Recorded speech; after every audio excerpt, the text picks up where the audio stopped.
Gamecool Books, Episode 23, As a Compass Needle is Drawn to the Pole. In the couple of chapters which close the Bolvanger section, Silver Guillotine and the Witches, Lyra's fears will be realized and her hopes fulfilled. Mrs. Coulter intervenes in both. Her re-entry into the story is brief but decisive. It's at the critical moment when Lyra's disguise falls away and her mother recognizes her that she also saves her. Mrs. Coulter does so only to attempt immediately to deceive and steal her anew. Lyra sees through it this time, and escapes, of course, but it's a close call. Following the Goose Demon's advice, Lyra and the others go back into the station for now, after the fire drill. Ducking under her Wolverine hood, Lyra still must stand out in her authentic furs, but she manages to avoid detection from the only person who matters. The other adults seem totally overwhelmed by Mrs. Coulter's arrival, and most of them have proved quite incurious anyway. The crisis is coming. She knows she won't be able to hide from her forever. But before she figures out what to say to Mrs. Coulter when the time comes, Lyra prepares by first hiding her furs where she can get them easily. She takes advantage of the disorder and uses the information Roger had provided, hurrying back to her room, stuffing her gear into the ceiling. And, as an afterthought, she took the alethiometer from her pouch and hid it in the inmost pocket of the anorak before shoving that through too. So we have concealments within concealments here. I think the line of thinking on Lyra's part to take the alethiometer and hide it isn't buried too deeply. Her fear and hatred of Mrs. Coulter has been particularly bound up with the Golden Monkey Demon, and in turn his invasions of her privacy, and specifically of the secret of the alethiometer. Still more secret, though, at this point, is her ability to read it, and so she needs to conceal that too.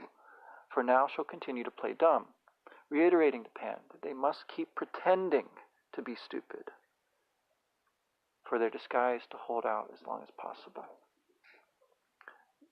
Then we get the explanation. Because Lyra now realized, if she hadn't done so before, that all the fear in her nature was drawn to Mrs. Coulter as a compass needle is drawn to the pole.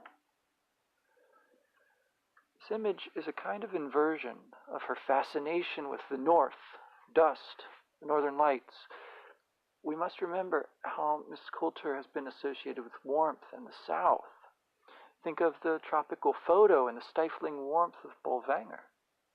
It also suggests, as will be reinforced again later, that fear, and indeed any powerful emotion, must have a physics to it, a kind of magnetism in this case. Later, the same fear will have a quantum of pain. In an extreme statement of her aversion, Lyra thinks she can cope with even the thought of intercision, but not with Mrs. Coulter. And perhaps she's right. But she cheers herself again by turning her mind confidently to thinking of rescue and the Egyptians.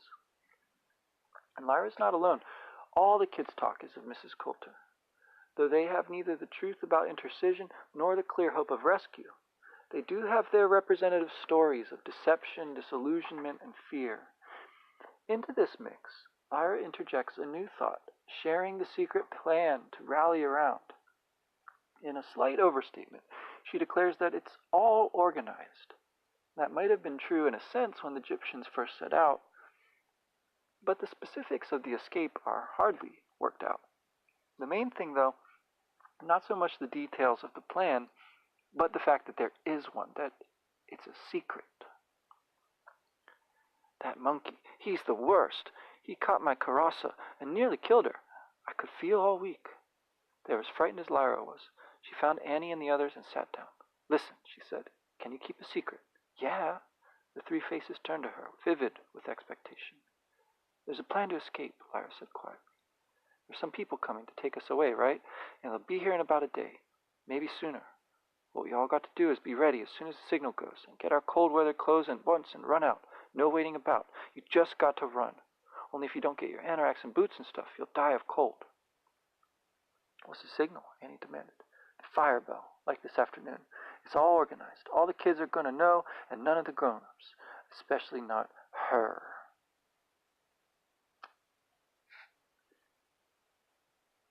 we get a kind of graph next of the shifting mood among the children, that their fear has overtaken their eagerness for play, and in turn is now being taken over by the purpose suggested by Lyra. She marvels at the effect hope could have. And that's the same effect that hope had had on Lyra herself, as she turned her mind to the Egyptians a moment earlier. At this point, Mrs. Coulter herself passes by. The narrator mimics the impression she conveys, evoking the false reality she reads into the world around her.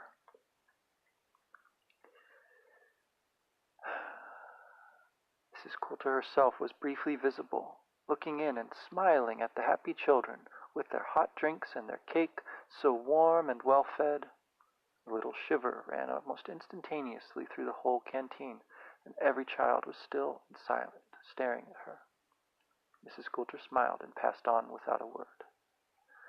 Little by little, the talk started again. So, the kids don't panic or revolt, they fall silent. No one gives away the game.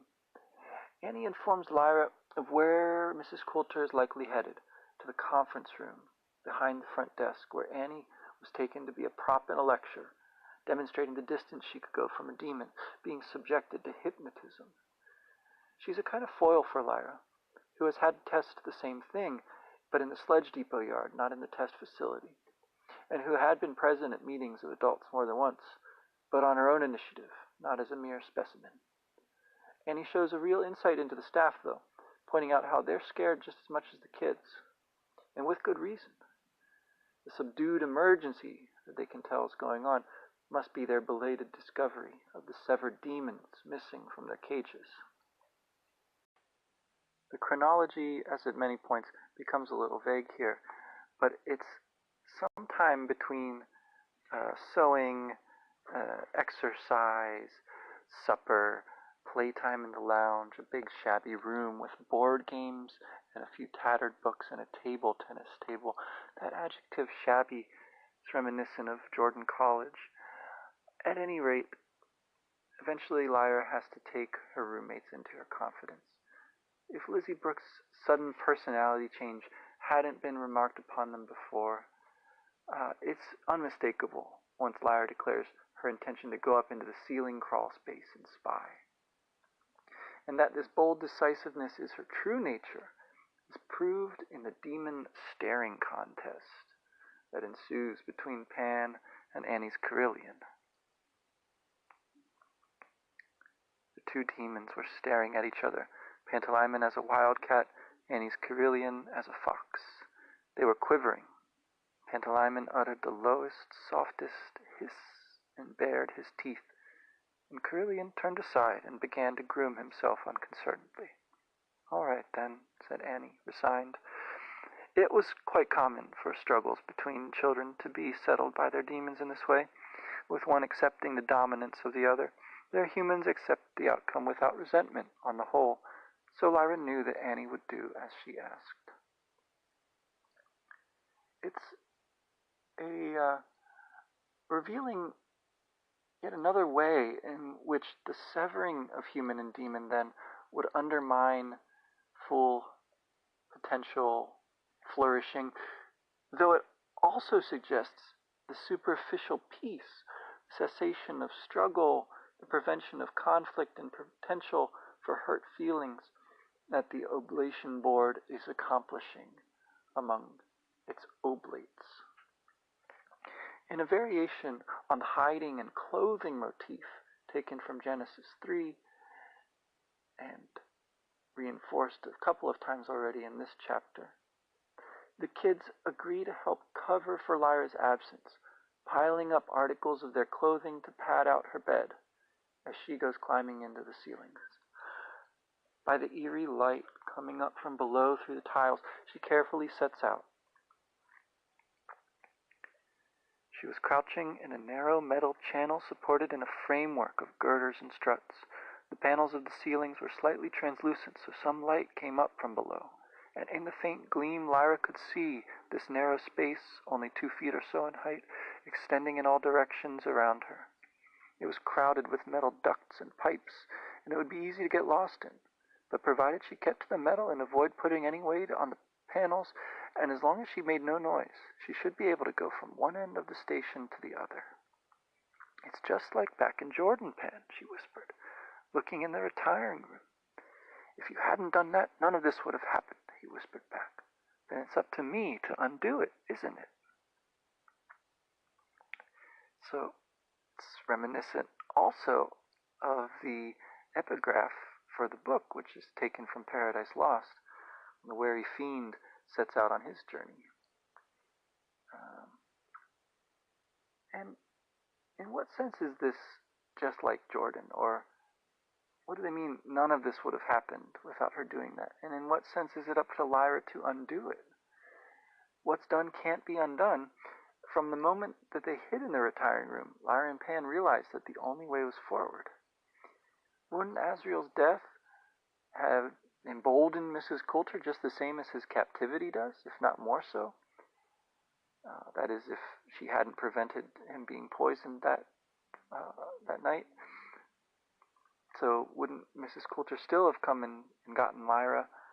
And, well, possibly, I suppose, without Lyra knowing what she did, she wouldn't have tried as hard to escape from Mrs. Coulter.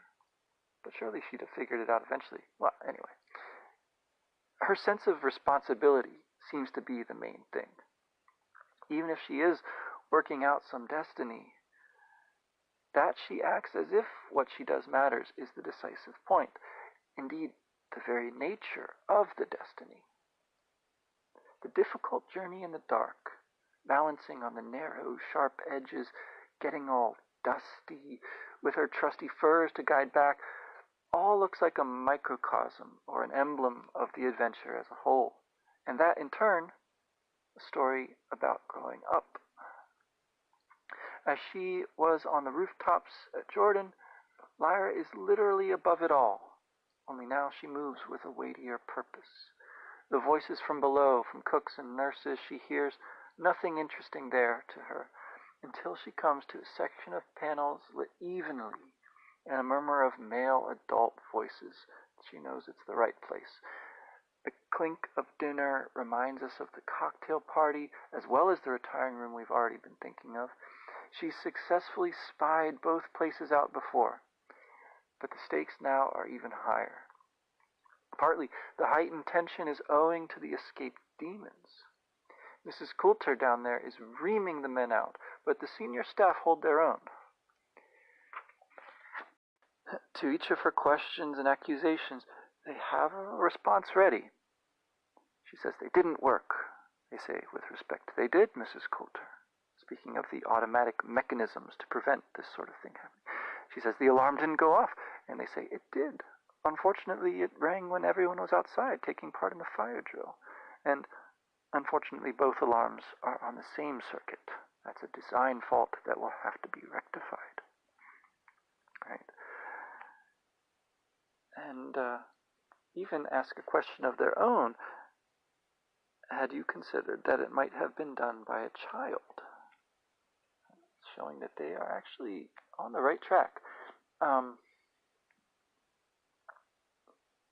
McKay, we're told, the research student in charge of the demon cages, McKay entered the code in the ordinator.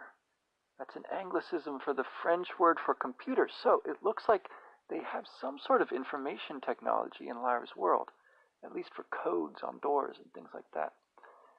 Between the design fault of having the fire alarm and cage alarm on the same circuit and Mrs. Coulter's unexpected day-early arrival and her demands to see all the staff at once, the scientists put up a decent fight. To her insinuations of a traitor among the staff, they point out that as they were released during the fire drill, it might have been done by a child, for all the adults had their tasks, and all those tasks were done. Now, presumably, those tasks were something more than just blowing a whistle and yelling at kids for snowball fighting. They don't go into great detail. But again, they're not wrong. It was someone from outside, and it was a child, though they have no particular suspects. They do not consider, of course, that it could have been witches or Egyptians, much less the most wanted person in England. That's not within the realm of possibility for them. And finally, Mrs. Coulter relents. She doesn't want to hear any more about their investigation, suggesting only one more angle to Dr. Cooper and the others after this lapse, that it could have been those fearsome Tartars. But he says no, they keep meticulous records. And we finally turn to a safer subject, with one last condescending condemnation. "I'm sure you're doing your very best," she said. "Well, there we are, a great pity. But enough of that for now. Tell me about the new separator." Lyra felt a thrill of fear. There was only one thing this could mean. Now, as talk turns to their new separator, it seems that the English, the magisterium, are far from the first people to separate humans and demons. They may be the most scientific, the coldest, intentionally trying to improve their methods rather than relying on traditional ones. Whereas in the past, many died from the shock, so that in one of the doctor's opinions, the Skraelings did it better by hand. Eventually, they have made a breakthrough. This anesthesia combined with the Maestat Amberic scalpel. That was referred to obliquely as the Maestat process by Dr. Lancelius. Apparently it's reduced the rate of death to below 5%, and presumably has also led to them needing to discharge fewer of their operators from stress-related anxiety. Don't know quite what the discharge would entail, but it can't have been pleasant for them. Still, far from exulting in the march of scientific progress, Lyra's agitation is almost uncontrollable. Lyra was trembling.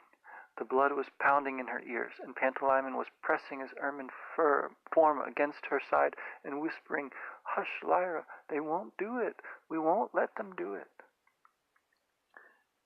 And as they're talking, still more alarming, it appears that this latest discovery is one made by Lord Asriel himself. And we can see it for ourselves in the back material of the 10th anniversary editions, which include an appendix.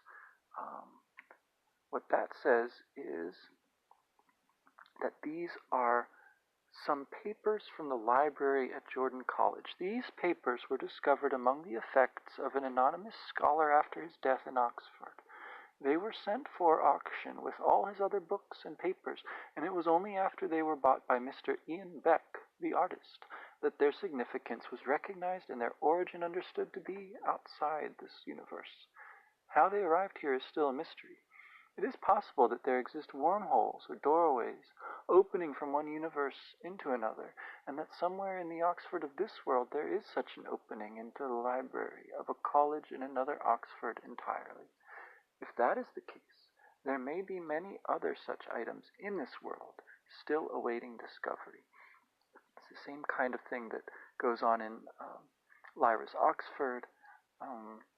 In this case, the paper in question reads, manganese and titanium, but in what proportion?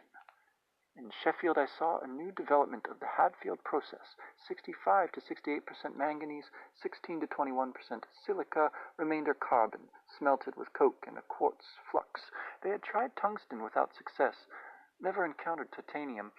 Melting point manganese, 2,271 degrees, titanium something a little less than 3,070.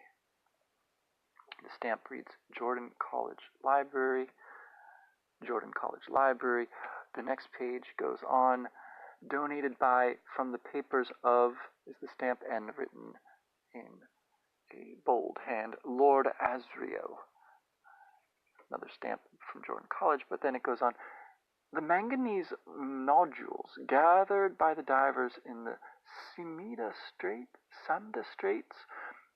I can't read that one. I saw a great collection of them in the Sultan's house. I asked what they were used for, and he said straight-faced, quote, ritual purposes, quote. Can't tell one's host, he's a barefaced liar. They were used for something industrial, some manufacturing process. So, it goes on, but maybe we'll have to wait for another book to fill in more of that story.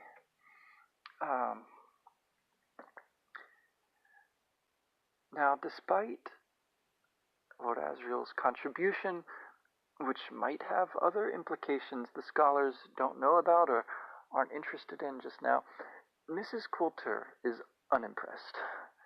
Asriel is, to say the least, persona non grata. He's not just exiled and imprisoned, he is now under suspended sentence of death. As she says, one of the conditions of his exile in Svalbard was that he give up his philosophical work entirely. Unfortunately, he managed to obtain books and materials, and he's pushed his heretical investigations to the point where it's positively dangerous to let him live. And that gets the scholars' attention. But they go on. And it sounds like, in the context of what's just been said about the execution pending for Lord Asriel, this new instrument, described as a kind of guillotine, I suppose you could say, that this fits in beautifully. It's an instrument not of political or social revolution, like the guillotines in the French Revolution.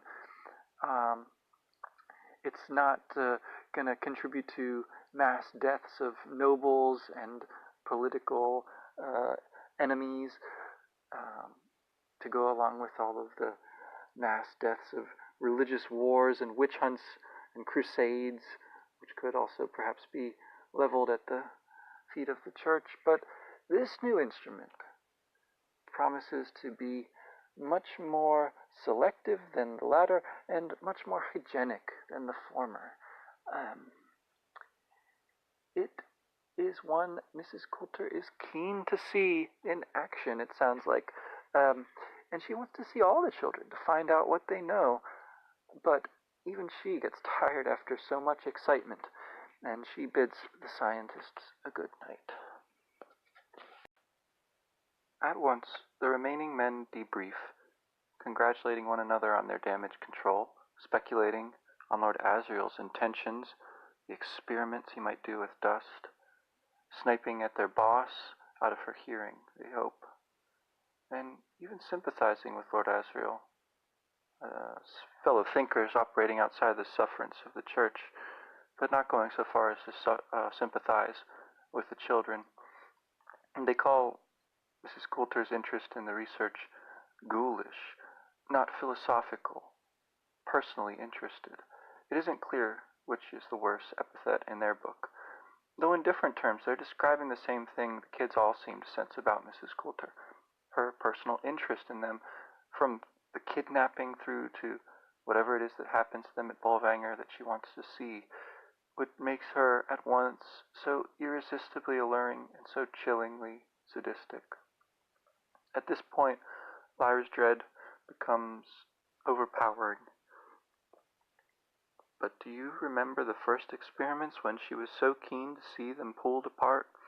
Lyra couldn't help it. A little cry escaped her, and at the same time she tensed and shivered, and her foot knocked against a stanchion. What's that? So, the men respond almost too quickly. It's almost unfair. It goes like this. In the ceiling. Quick. The sound of chairs being thrown aside, feet running, a table pulled across the floor. Lyra tried to scramble away, but there was so little space, and before she could move more than a few yards, the ceiling panel beside her was thrust up suddenly, and she was looking into the startled face of a man. She was close enough to see every hair in his mustache. He was as startled as she was, but with more freedom to move, he was able to thrust a hand into the gap and seize her arm. A child! Don't let her go. So, Every hair on his head echoes the gospel, and they contend fiercely here, Lyra biting the man, not letting go even when she draws blood. This is rather different than when the scholars used to catch her back at Jordan. And then she doesn't let go of the ceiling strut even when she is pulled halfway into the room and is hanging upside down, half fallen, until they do something even more unfair. She hooked her legs over the sharp edge of the metal above and struggled upside down, scratching, biting, punching, spitting in passionate fury. The men were gasping and grunting with pain or exertion, but they pulled and pulled, and suddenly all the strength went out of her. It was as if an alien hand had reached right inside where no hand had a right to be, and wrenched at something deep and precious. She felt faint, dizzy, sick, disgusted, limp with shock. One of the men was holding Pantalaimon. And we hear here that he is in his wildcat shape, his fur now dull with weakness, now sparking glints of anbaric alarm. He curved toward his Lyra as she reached with both hands for him. They fell still. They were captured. She felt those hands. It wasn't allowed, not supposed to touch. Wrong. So in lots of ways you can see the grammar of this sentence is starting to break down. From the first one, after the scientist's exclamation, "Quick," the sound of chairs, that sentence doesn't seem to be quite complete. It's fragmentary. Even more so those last few where after the action, you get these kind of partial sentences separated by ellipses. And then finally just the one word, wrong. The felt wrongness here is attached in the strongest terms, not just to the men's violence of the physical struggle, but to sexual violence. This is a kind of rape. For the man to hold Pan in this way is an abuse of power at once personally shattering and morally devastating.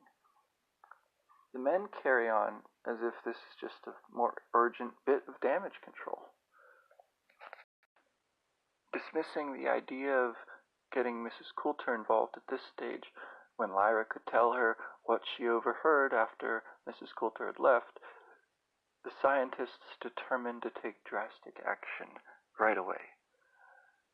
In an extension of what we see already, their reasoning is the shock will prevent her talking.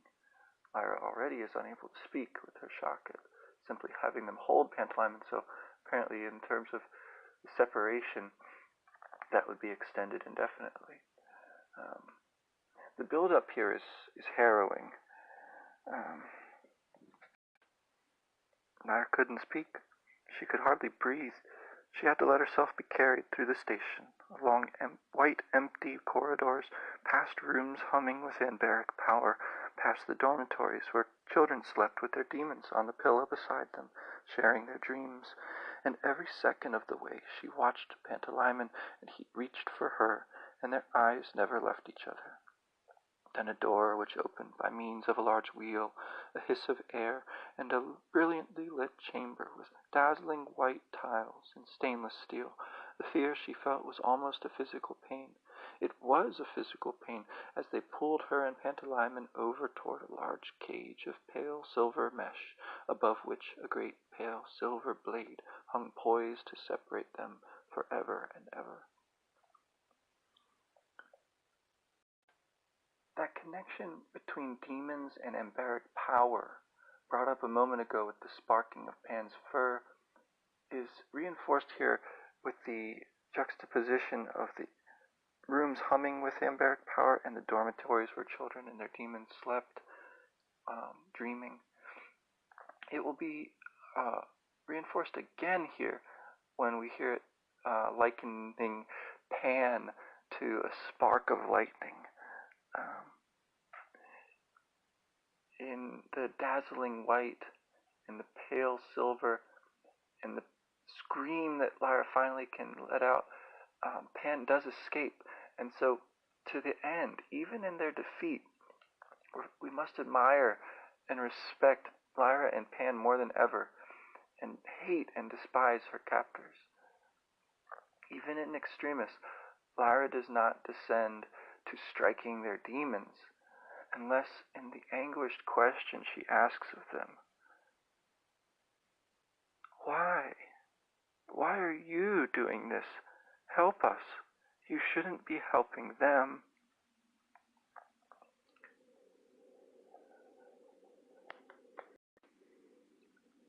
Shortly after that she gets free too, and the two of them embrace. Pantalaimon sprang toward her like a spark of lightning. She clutched him to her fierce breast, and he dug his wild cat claws into her flesh, and every stab of pain was dear to her. "Never, never, never," she cried, and backed against the wall to defend him to their death. So something more than an embrace, really, almost a rejoining right before the imminent separation that seems to be unavoidable at this point.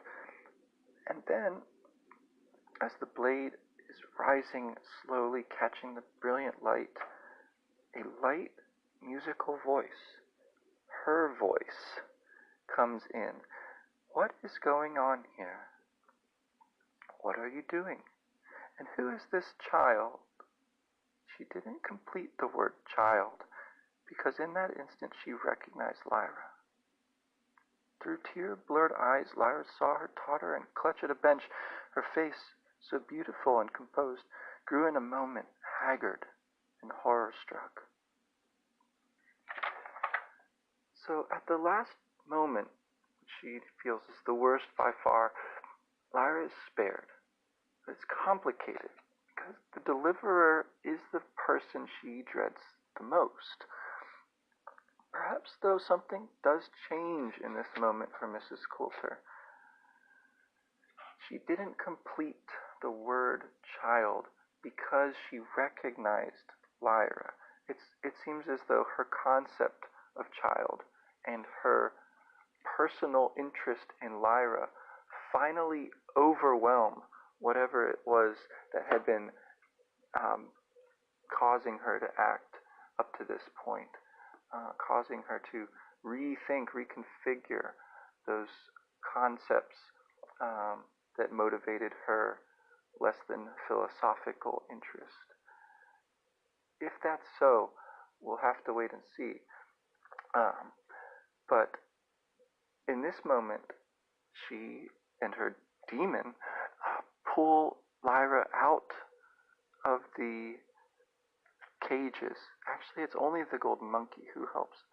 He darted from her side in a flash and tugged Pantalaimon out of the mesh cage as Lyra fell out herself. Pantalaimon pulled free of the monkey's solicitous paws and stumbled to Lyra's arms. "Never, never," she breathed into his fur, and he pressed his beating heart to hers. They clung together like survivors of a shipwreck, shivering on a desolate coast. So, the close of this chapter is Mrs. Coulter once again taking Lyra to bed, as we saw so long ago, and her asking, "My dear, dear child, however did you come to be here?"